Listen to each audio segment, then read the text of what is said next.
So finally, hi, this is it, my curly hair journey video.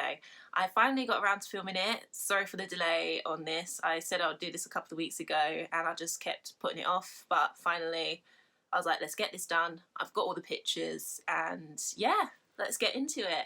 So what I'm going to be talking about is basically my whole journey from the very beginning of childhood, teenagehood, adulthood of my first curly hair journey. And then I'll probably do a separate video of when I went blonde, because I did actually go blonde with my actual curly hair. And then this is my second curly hair journey, so I'll do like a little side video on that. And I wanted the video to include like other things as well, just like my experiences and thoughts, which are some of them you'll probably think, oh my gosh, this girl is so weird. And I want it to be like inspiring video to any girls who are probably age 11 to 13, because that's the age as well of when you feel embarrassed of who you are as a person, as well as your appearance as well. And this video, I want to inspire you of, you don't have to conform to what other people think. Be you, be proud of what hair you've got, show it out, shake it out. And to not make the same mistakes that I did, basically, because I made a lot of mistakes on my curly hair journey and I learned so much as well at the same time. So yeah, I mean, mistakes are there to be made, but it would be better to avoid it, you know. So yeah, I'm mixed race. I am half Jamaican, quarter Antiguan and quarter British.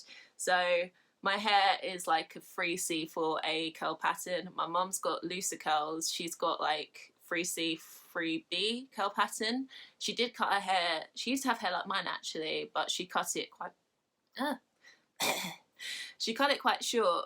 I think it was like around 70s or 80s, like very, very short. And she did grow it out long, but she's always had short hair from the whole time I've known her in my lifetime, and her hair's always been a lot looser than mine.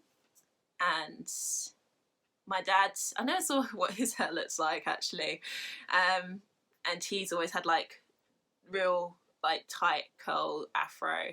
So yeah, that's how my hair is how it is.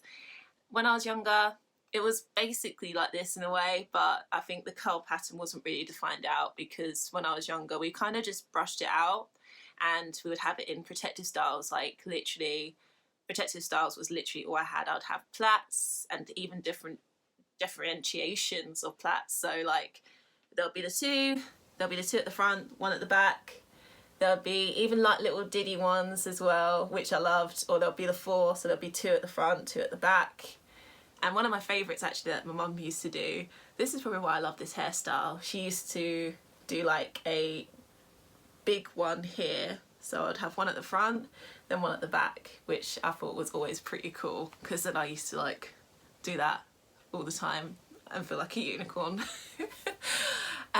So yeah, that's what we did with my hair when I was younger. My mum used to brush it out and oh my god, I even remember the pain, like like any kid who, or even like someone who's my age, remembers what it used to be like when your mum does your hair. It was like pain on another level. Like when people say, how are you feeling? Like, are you feeling 1 out of 10 or 3 out of 10? I'll be like, I'm at 10 out of 10 when she brushed my hair, because she would get right in, get all the knots, and like she would make sure that it was combing as seamlessly and smooth as possible by the time she was finished. And that was only just like one section as well. She had the whole hair to do, and my hair was really, really thick when I was younger. And literally, there were points when she used to brush it, I would already have tears beforehand because I knew the pain that was coming. And unfortunately my hair, where it's so thick, it got really knotty. So, I mean, it had to be done. But when she finished doing my hair looked amazing, and the style would stay like that for about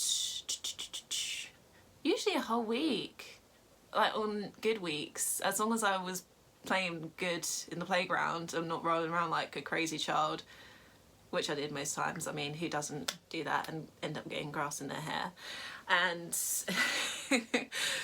and yeah, with that, I think she only used to redo it at least maybe twice, if possible, if it was a bad week, and she would do it in the evening. So sometimes I would sleep and it would be fine, sometimes it wouldn't. And I loved it when my dad did my hair, actually, because he was actually very, very good. And he would always use the Devon brush. Oh my god, that Devon brush was amazing. And because I always used to say, oh no, not the comb. Oh my gosh, my poor dad. And my mum didn't really like it when he used the brush, because she was like, you never get all the knots out. I mean, oh my god, I make her sound evil. My mum's lovely, she really is lovely. But at the time when she brushed my hair, I didn't like it. And when we got to the end of the week, it was time to wash my hair, which I loved washing my hair so much when I was younger, because we used L'Oreal Kids, and I used to pretend I was one of the kids from the L'Oreal advert, if you remember, like throwing the whole shampoo bottle into the water and swimming around. But I loved the smell. The smell was amazing. And my mum, she would kind of just shampoo my scalp, but then she would also do all my hair as well and all the locks. And then she would use Dark and Lovely conditioner to just make it softer as well, because of course the shampoo of the L'Oreal Kids was, when looking back on it now, knowing the information that I know, it's a lot of a harsher product because it has sulfates in it. So my hair, of course, did get dried out from the shampoo, but of course we didn't know that at the time. I mean, I don't think many of us knew that at the time. So it was the product that got my hair clean at the end of the day, which was the most important thing for any hair type, especially when you're a kid. And yeah, she would brush it out, and then she would actually detangle my hair when it was wet. And yeah, that was it, like with my curly hair of when I was a kid. How old was I? I was probably about I think I was 8 roughly when I was probably 7 or 8. I started to get the desire of wanting to have straight hair.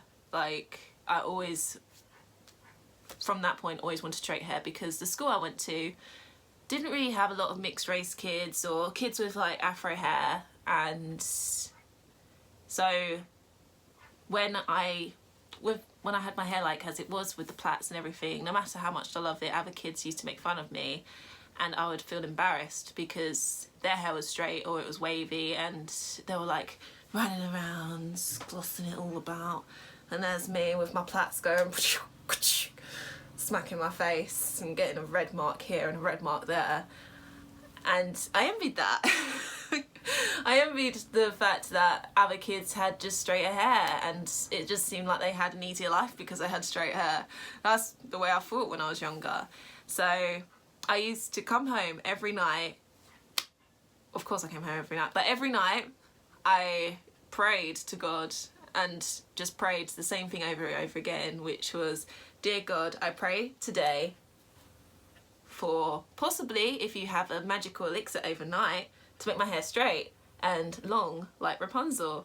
I used to wish that every night, every single night, without fail, I wanted straight hair. And I used to wake up every morning thinking, oh my God, like finally, is it possible, is it done? Lord knows what thought process I had at the time when I was praying. But yeah, that's what I used to wish every single night, straight hair. And I still just kept praying. I think I gave up probably when I was about 10, roughly around there. I probably gave up because I was like, psh, I've been praying it 2 years for this and it's not happening. So yeah, I always wanted straight hair when I was younger a lot. I did kind of forget the desire to have straight hair when I went to the Caribbean to visit my uncle with my parents, and I had braids. Oh my gosh, like when I say braids, they weren't like plait braids like I used to think before. They were like amazing braids, and this woman, she did it so well. I loved it. I'll show you a picture here. and she went all the way in, like onto the scalp, and it was just amazing. She ended it with beads, and it was just so beautiful. And she combed it as well, and and of course I told you earlier, I hate the comb, but when she did it really well, because it was like, I think she detangled from the ends all the way to the roots, and I didn't cry at all like I usually do with my mum. So my mum gave me proper evils when the woman finished, because she was like, so you didn't cry when she combed your hair? It looked like it hurt. And I was like, no, it didn't. Oh, my poor mum. But yeah, I had the braids whilst I was in the Caribbean, and I loved it because it was just, didn't need to do it too often. I think we didn't take the braids out until 2 weeks after we came back. We were only there for about 2 weeks from what I remember. So I had the braids in for a month, and from then onwards, because my mum was like, this is a joy, I don't have to brush her hair, I don't have to do it every single day or every couple of days or however many days it was back then. And I loved it because I didn't have to have my hair combed out so often.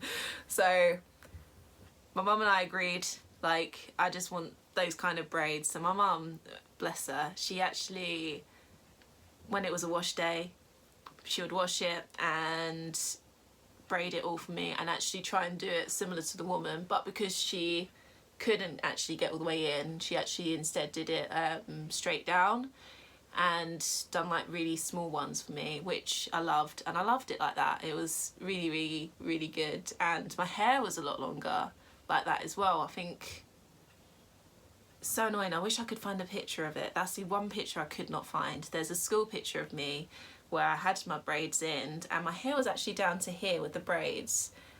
And I think that's probably the one time that I remember clearly of having my hair long around that age. And yeah, had the braids for a bit, and then it was probably around 10. My neighbour told us about GHD straighteners, and my mum was like, what's that? And even I was like, what's that? And her hair type's not like mine, it's more of like a 3A curl type. So she said, oh, it can straighten my hair really well. So we tried it, and it did straighten my hair well, but not to the kind of straight that I had in my head, which was like glossy Beyonce kind of hair all the way down, and like when you flick it around, it was just seamless. It was just a frizz ball when we did it. So even though, bless me, I actually thought, I was like, straight hair, this is a step forward at last. Honestly, gosh, Lord knows what I was thinking walking out like that.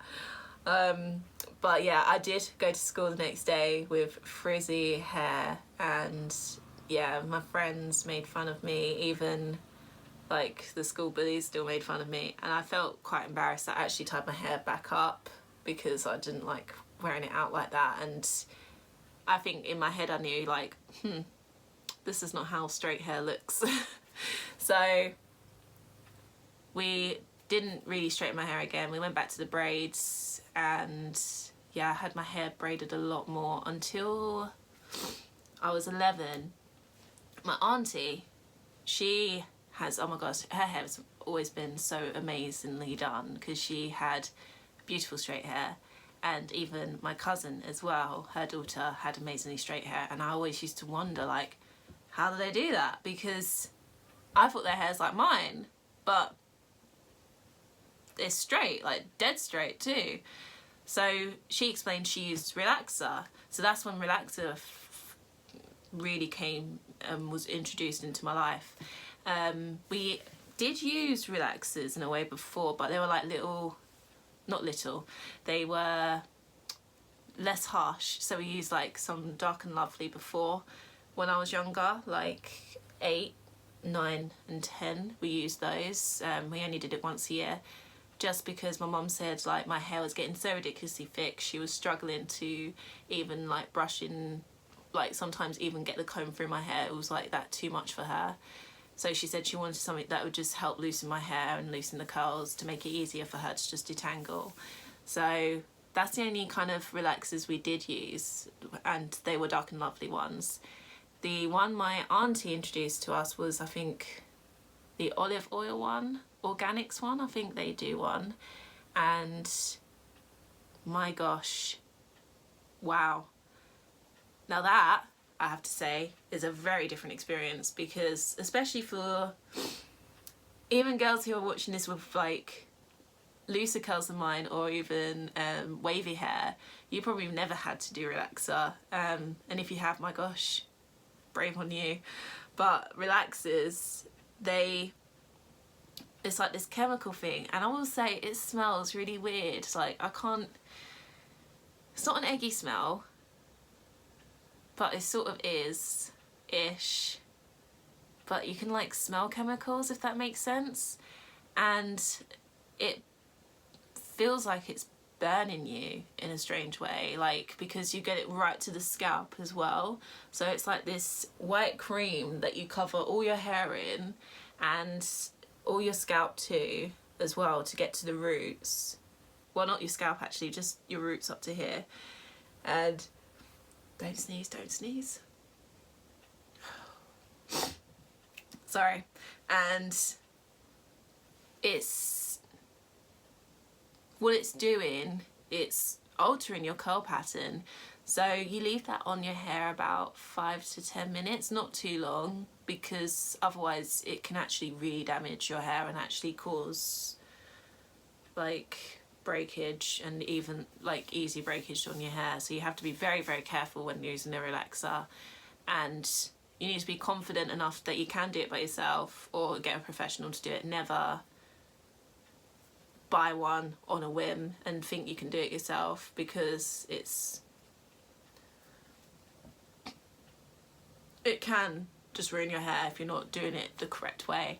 So, of course, my auntie, she done it so many times and been to a professional so many times that she kind of knew what was the right steps, and of course we trusted her a lot as well. And yeah, so my auntie put the relaxer in. She kept checking on me as well, asking like, is it alright, like, is it burning? I was like, yeah, and she was like, it's fine, you can just do another 5 more minutes and it'll be fine. So she reminded me that it will be over. And she washed it out, shampooed it, and then she blow dried my hair actually first, and then she straightened it. And oh my gosh, like, I'll never forget that feeling that I had when it was finally straight. It was like, whoa. Like, you know when the doors open in those movies and the girl just opens her closet door, she's like, wow. It felt like that. I felt like finally one of the people sort of feeling. And I think it came all the way down to like, oh, here, my hair, when we had it straightened that long. It was just amazing, and I loved it. Honestly, I really, really loved it. And yeah, so when my mum saw like, whoa, this is good, she even was like on board with it, because it made it easier to comb through my hair, and like the maintenance as well wasn't too much. And like we had to just like spray it, probably just the ends, to just keep it all sealed and moisturised that way. And we only had to wash it really maybe once every 2 weeks, and sometimes if we could really get away with it, once a month. Like, I think that's what we did with my hair. So yeah, like, I think I had my hair straight from the moment I was in year 6, so I was 11 years old, just before starting secondary school. So my hair was in really good condition all of primary school, on that side note. And finally, after all that time of praying, I finally got the straight hair I wanted. So I left primary school on a high note. But then went into secondary school.